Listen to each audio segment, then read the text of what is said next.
نمیتونی بگی. من یه زمانی واقعا تمام ثروتمو از دست دادم، پولمو بردن، ولی دوباره از صفر شروع کردم. آره یعنی با دختر دوست شدی، سرتو کلاه گذاشت، پولاتو برد. آره.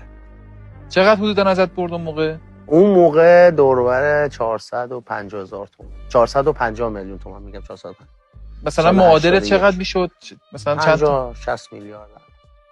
50-60 میلیارد خونه توی ولنجک خریدم، یا 11 ولنجک خریدم 140 میلیون. 150 متر 140 میلیون. الان خبر داری دختر کجاست؟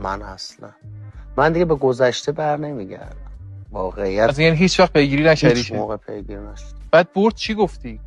گفتم خورد دیگه. چی بگم؟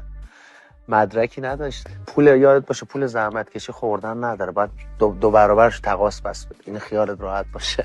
آره آفرین. آره.